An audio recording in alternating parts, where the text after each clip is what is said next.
உப்பிலியப்பன் கோயில் கும்பகோணத்துலேருந்து 7 கிலோமீட்டர் தூரத்தில் திருநாகேஸ்வரத்துக்கு ரொம்ப பக்கத்தில் இருக்குது. 108 திவ்ய தேசங்களில் ஒன்றான உப்பிலியப்பன் கோயில் தென் திருப்பதின்னு சொல்லப்படுது. இங்கே இருக்க பெருமாள் திருப்பதி வெங்கடாச்சலபதிக்கே மூத்தவர். திருப்பதிக்கு போய் தன்னோட பிரார்த்தனைகளை நிறைவேற்ற முடியாதவங்க தென் திருப்பதியான உப்பிலியப்பர் கோயில்லையும் அதே பிரார்த்தனையை நிறைவேற்றலாம். உப்பிலியப்பர் கோயில் விமானத்தோட பேரு சுத்தானந்தம், அதாவது சுத்த ஆனந்தம்.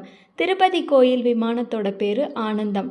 இதனால தான் இதை தென் திருப்பதின்னு சொல்றாங்க. உப்பிலியப்பர் கோயிலில் இருக்கிற தீர்த்தம் அஹோராத்திர புஷ்கரணி. பழங்காலத்தில் இந்த தீர்த்தத்து பக்கத்தில் வாழ்ந்துட்டு இருந்த ஒரு பறவை ராத்திரி நேரத்தில் தெரியாமல் இந்த தீர்த்தத்தில் விழுந்துடுச்சாமா. அதனாலேயே அதுக்கு சொர்க்கவாசல் திறந்தது. ஆனால் ராத்திரி நேரத்தில் தீர்த்தங்கள்லையும் குளங்கள்லையும் குளிக்கிறது பாவம்னு சொல்லி இதை தடுத்தாங்க வருண தூதர்கள். ஆனால் இந்த கோயிலை பொறுத்த வரைக்கும் அது பாவம் இல்லைன்னு சொல்லி அந்த தீர்த்தத்துக்கு பகலிரா தீர்த்தவாரி